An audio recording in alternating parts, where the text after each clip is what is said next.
नमस्कार दोस्तों, जय हिंद। स्वागत है आपका एक बार फिर से हमारे चैनल जी के ड्राइवर में। और आज से हम लोग फिर से करंट अफेयर की नई सीरीज शुरू कर रहे हैं। इसमें हम लोग दिन भर की चर्चित खबरों में 5 खबरें लेंगे और उन पांचों खबरों से मैं 5 प्रश्न बना करके आपको दूंगा। वो 5 प्रश्न आपके ये समझ लीजिए कि 25 प्रश्नों के बराबर रहेंगे, क्योंकि हम कोई एक प्रश्न की चर्चा नहीं करेंगे। यहाँ पर हम एक पूरे टॉपिक की चर्चा करेंगे, ठीक है ना। तो और मैं चाहता हूं कि थोड़ा कम समय में कुछ ज्यादा चीजें यदि आपको मिल जाए तो बहुत अच्छी बात है। देखिए, मैं ये जो है ये वीडियो आपको शाम को 7:30 बजे के आसपास रोजाना मिलेगा। होता क्या है कि जब सुबह सुबह आप अपनी जर्नी स्टार्ट करते हो तो बहुत चीजें पढ़नी रहती हैं, कुछ दोहराना रहता है, कुछ बेसिक्स आपको तैयार करने रहते हैं, ठीक है ना। तो इसीलिए मैंने करंट अफेयर की ये क्लास सुबह नहीं रखी है।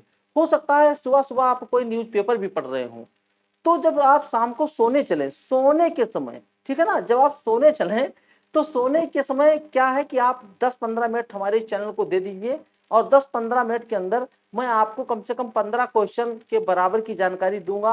यानी कि मैं दूंगा तो आपको 5 ही क्वेश्चन, लेकिन उस 5 क्वेश्चन से यदि आप चाहो तो 2-2 3-3 क्वेश्चन और बना सकते हो। यानी कि ये पूरी टॉपिक रहेगी। और यदि आपके टॉपिक दिमाग में चलेगी तो निश्चित ही आप एग्जामिनेशन में जब जाएंगे तो उससे संबंधित कोई प्रश्न आएगा तो आप बहुत अच्छे से कर पाएंगे। देखिए, पूरा दिन जब आप पढ़ाई करते हैं तो शाम को जो न्यूज मैं दूंगा आपको, शाम को कहीं ना कहीं एक बार आपका रिवीजन टाइप में हो जाएगा, ठीक है ना। तो बहुत समय ना लेते हुए मैं इस सीरीज को शुरू कर रहा हूं, टॉप 5 करंट अफेयर्स, ठीक है ना। 5 रहेंगे पूरे दिन के, 5 जो सबसे मैं कहूंगा कि एक तरीके से एग्जामिनेशन की दृष्टि से, परीक्षा की दृष्टि से बहुत ही महत्वपूर्ण होगा।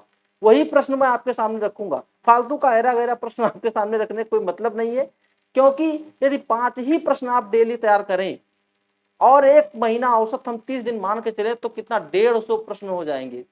150 प्रश्न यदि आप 6 महीने बाद आपका एग्जामिनेशन हो, 6 महीने बाद एग्जामिनेशन हो, तो भैया आप 150 से मल्टीप्लाई कर लीजिए, लगभग कितना क्वेश्चन हो जाएगा आप देख रहे हैं ना।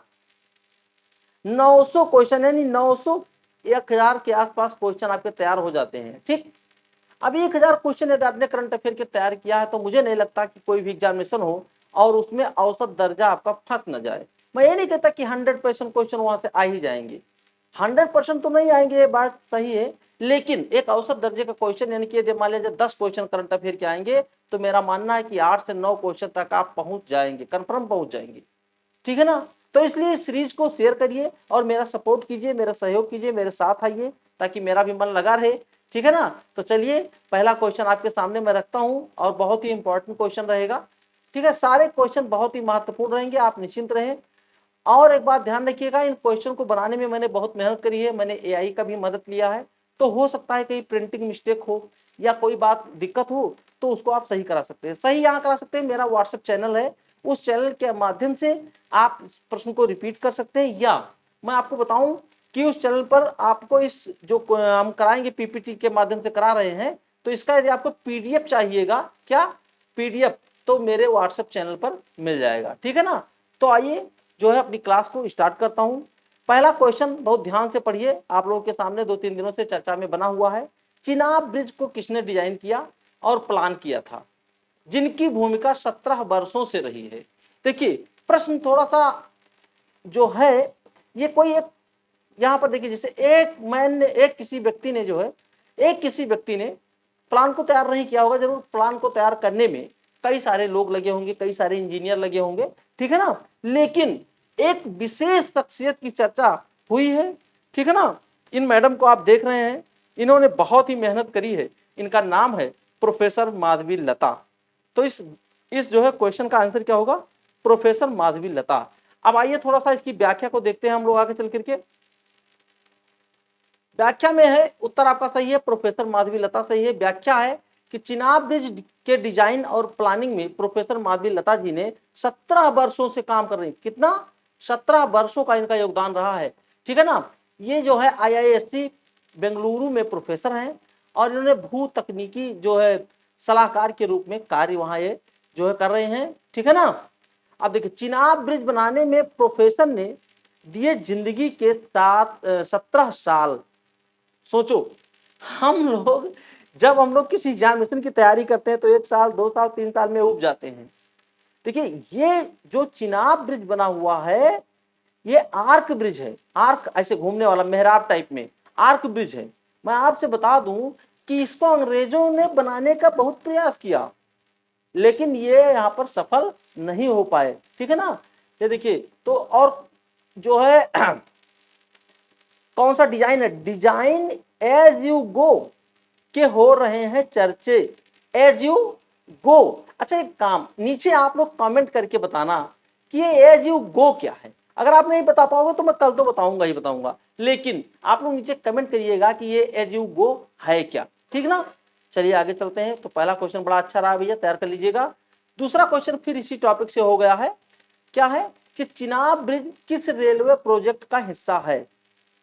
Konark railway link, Kashmir express project, Udhampur Srinagar Baramulla railway link और जम्मू लिंक स्पेशल। देखिए इसका आंसर तो आप जान ही गए होंगे, उधमपुर श्रीनगर बारमूला रेलवे लिंक, इसका आंसर यही सही है। आइए व्याख्या देखते हैं। हाँ बिल्कुल सही है, Udhampur Srinagar Baramulla railway link Chenab bridge USBRL project का हिस्सा है, जिसको 2003 में मंजूरी मिली थी, ठीक है ना। ये देखिए भैया, जम्मू कश्मीर में बना चिनाब ब्रिज दुनिया का सबसे ऊंचा रेलवे ब्रिज है। इसका मतलब क्या, एफिल टावर। अच्छा इसे एफिल टावर, एक बात याद आ गई कि यदि आपको घूमने जाना है तो अब आप कहाँ जाएंगे, कहाँ जाएंगे, चिनाब रेलवे ब्रिज को देखने के लिए। हमारे प्रधानमंत्री जी ने भी इस बात को कहा है कि ठीक है ना, तो एक टूरिस्ट प्लेस की तरह जो भी बनेगा बहुत अच्छा, इससे भारत का काफी जो है डेवलपमेंट होगा। और निश्चित ही अगर आपको दुनिया में सबसे ऊंचे वाला चीज को देखना है तो हमारे भारत आइए, भारत देश का ये अजूबा देखिए, क्या गजब की तकनीकी है, क्या गजब की मेहनत है हमारे इंजीनियर्स का, और जो है वहां पर काम करने वाले लोगों को सबको नमन करते हैं पूरे भारतवासी। इसे देखिए विकास तो होगा ही होगा, लेकिन सबसे बड़ी बात यह है कि जहां पर ये पुल बना है, इसको बनाने में जो कामयाबी हासिल की है वो लाजवाब है, ठीक है ना। तो चलिए भाई आगे बढ़ते हैं। यह ब्रिज 272 किलोमीटर लंबा उधमपुर श्रीनगर बारमूला रेलवे लिंक का हिस्सा है, ठीक ना। तो ये बहुत इंपॉर्टेंट है, इसको ध्यान में रखिएगा, क्वेश्चन निश्चित ही किसी ना किसी एग्जामिनेशन में बनेगा। चलिए आगे चलते हैं। आई स्टार, आई स्टार विमान का प्रयोग मुख्यतः किसके लिए किया जाता है, किसके लिए किया जाता होगा। चलिए देखते हैं, यात्री विमान के लिए। आपने पढ़ा होगा, निगरानी, जासूसी और लक्ष्य साधना, मौसम पूर्वानुमान, उपग्रह प्रक्षेपण। तो इसमें सही होगा आपका ऑप्शन बी, ऑप्शन बी। चलिए देखते हैं आगे क्या है। बिल्कुल आपका ऑप्शन बी सही है। उत्तर की व्याख्या हम लोग देख लेते हैं। आई स्टार विमान का उपयोग जमीन से लेकर हवा तक निगरानी, टोह, लक्ष्य साधने हेतु किया जाता या जाएगा, ठीक है ना। यहाँ पर थोड़ा सा ये प्रिंटिंग मिस्टेक मानिए, ठीक है ना, वही जो चीजें हैं। आई स्टार स्पाई, स्पाई समझ रहे ना, ये जासूसी में भी बहुत अच्छा काम करेगा। एयरक्राफ्ट के अंदर डीआरडीओ के सेंटर फॉर एयरबोर्न सिस्टम की ओर से विकसित स्वदेशी सिस्टम लगाए जाएंगे। डीआरडीओ द्वारा विकसित इंटरनेशनल स्वदेशी सिस्टम से लैस होगा कौन, आपका आई स्टार, ठीक है ना। ये बहुत ही इंपॉर्टेंट है, ये ध्यान रखिएगा। ये एयरक्राफ्ट कभी ना कभी क्वेश्चन में बनेगा जरूर। मेरा मन किया कि ये भारत के लिए इंपॉर्टेंट है और हमारी परीक्षा एग्जामिनेशन की दृष्टि से भी बहुत ही महत्वपूर्ण है। तो याद रखिएगा क्या, आई स्टार, याद रखिएगा, ठीक है ना। अच्छा चलिए भाई आगे चलते हैं। चौथा क्वेश्चन बहुत ही इंपॉर्टेंट है। ये चार क्वेश्चन देखिए, वैश्विक शांति सूचकांक 2025 में शीर्ष स्थान किस देश को मिला है। तो भैया ये देश हमेशा रहता है आगे पीछे ही लगा रहता है, फिनलैंड, न्यूजीलैंड, आइसलैंड और ऑस्ट्रिया। तो इसका उत्तर होगा फिनलैंड। एक बात मैं आपको यहाँ पर बता दूं कि देखिए, जब द्वितीय विश्व युद्ध खत्म हुआ, द्वितीय विश्व युद्ध के समय भैया एक बहुत बड़ी अंतरराष्ट्रीय संस्था की स्थापना की गई, जिसका नाम है यूएन। आप लोग यूनाइटेड नेशंस के रूप में इसको जानते हैं। इसका मुख्य उद्देश्य क्या था, इसका मुख्य उद्देश्य ही था वैश्विक शांति। लेकिन आप लोग बताइए कि क्या वाकई में वैश्विक शांति है वैश्विक शांति इस समय, कमेंट कीजिएगा। देखिए रसिया और यूक्रेन का वार पिछले 3 से 3.5 साल होने वाले हैं, सब सारे ना 3-3.5 साल। इधर देखिए पाकिस्तान द्वारा भारत में लगातार आतंकवादी घटनाएं कराई जा रही है। मैं देखिए अभी जो एक पहलगाम का आतंकी कायराना हमला हुआ भारत पर, ठीक है ना। तो ये चिरकुट पाकिस्तान मान ही नहीं सकता भाई, ये मान ही नहीं सकता, इसकी कुटाई बहुत जरूरी है, समझ रहे ना। ये तो भारत करता ही रहेगा कुटाई।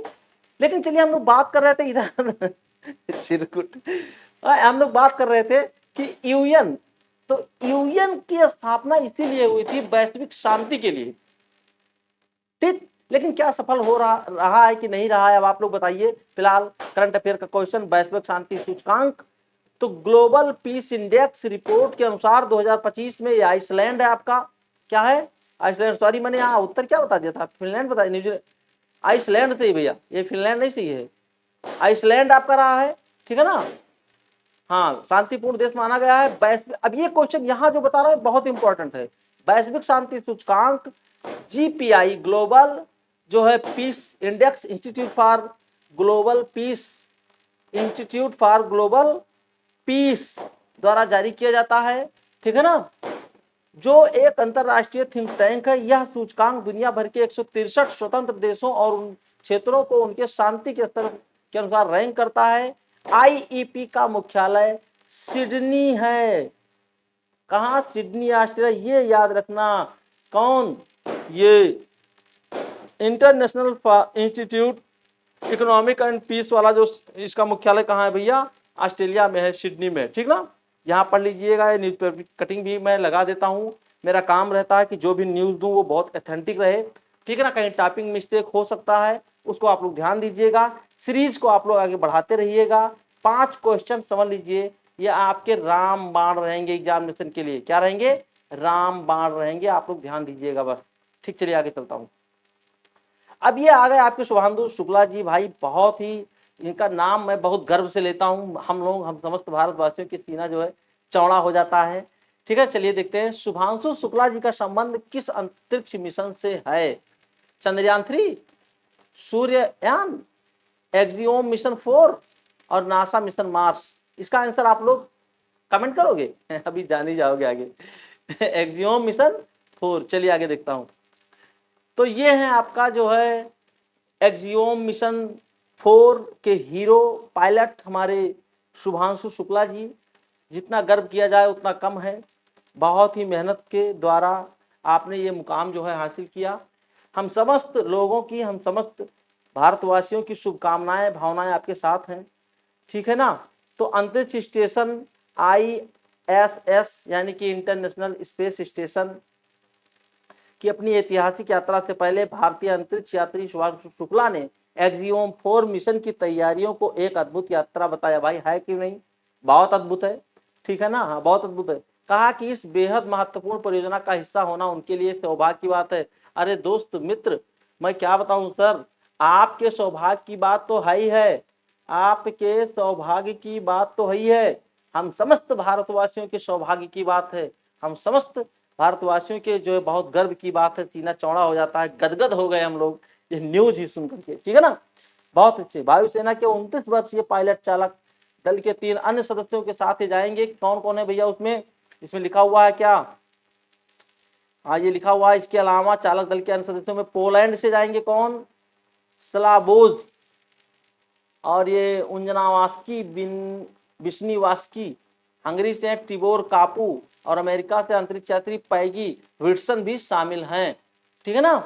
तो ये क्वेश्चन बहुत ही इंपॉर्टेंट था। और मैं आपको बता दूं कि भैया ये जो सीरीज हमने शुरू किया है टॉप 5 करंट अफेयर्स, इसको सफल बनाने के लिए आप सबकी मेहनत रहेगी, आप सबका प्यार रहेगा और हमारे साथ में लगे रहिए, ठीक है ना। निश्चित ही जब आप एग्जामिनेशन देने जाएंगे तो आपको क्वेश्चन यहाँ से मिलेंगे, ठीक। और हाँ एक बात बता दूं, यदि आप लोग पीसीएस की परीक्षा 2025 प्रीलिम्स देने जा रहे हैं तो मैंने उसके लिए टेस्ट सीरीज शुरू किया है, जिसका जो है एनवायरमेंट वाला पोर्शन 10 जून से आएगा, आप इसी चैनल पर 10 जून से आएगा, ठीक है ना। आप लाइव क्लास जुड़ने के लिए कहेंगे तो ठीक है, नहीं तो उसका वीडियो हम जल्द ही आपको दे देंगे। ये वीडियो जो आपका 10 जून जो टेस्ट सीरीज वाला वीडियो रहेगा, ये भी शाम को 5 बजे के आसपास आपको मिलेगा, शाम को 5 बजे के आसपास ये वीडियो आपको मिलेगा। और ये जो करंट अफेयर का जो है सीरीज चल रही है, इस सीरीज का वीडियो आपको 7:30 के आसपास मिलेगा,